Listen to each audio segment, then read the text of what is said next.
L'info écho avec Capital. On commence avec le chiffre du jour. 3, c'est le nombre de mois qu'aura tenu Jun Seki, le numéro 3 de Nissan, âgé de 58 ans. Le vice-directeur opérationnel du groupe japonais a démissionné et devrait rejoindre le fabricant nippon de moteurs électriques Nidec. Jun Seki faisait partie des 3 responsables nommés après le départ surprise d'Hiroto Saikawa en septembre dernier. Il avait été rattrapé par une affaire de prime perçue en excès du temps où Carlos Ghosn était aux commandes.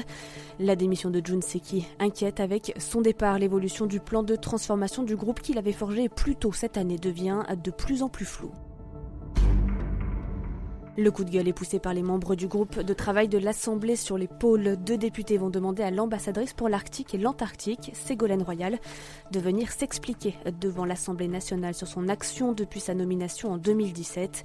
Alors que l'ancienne ministre pourrait être démise de ses fonctions pour manquement à son devoir de réserve, elle est largement critiquée pour son absence à plusieurs réunions stratégiques du Conseil de l'Arctique.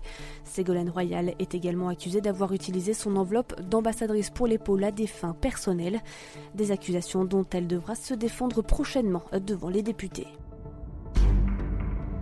La crise du 737 MAX n'en finit plus pour Boeing. Dernier épisode en date, l'avionneur a transmis au Congrès américain de nouveaux documents préoccupants. Ils semblent mettre en cause la réponse du groupe aux problèmes de sécurité entourant l'avion.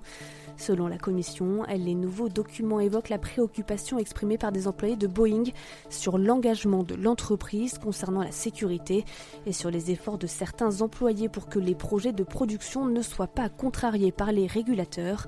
Le 737 MAX est cloué au sol depuis le mois de mars après avoir été mis en cause dans 2 crashs.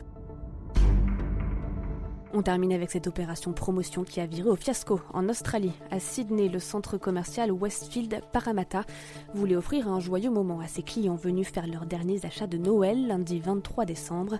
Aux alentours de minuit, la galerie commerciale avait en effet organisé un lâcher de ballons contenant des cartes cadeaux et des bons de réduction.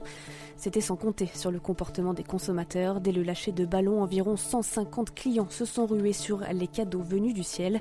Cela a provoqué un énorme mouvement de foule. Une dizaine de personnes ont été blessées, 5 ont dû être hospitalisées. Toutes les informations sur capital.fr. C'était l'info écho avec Capital.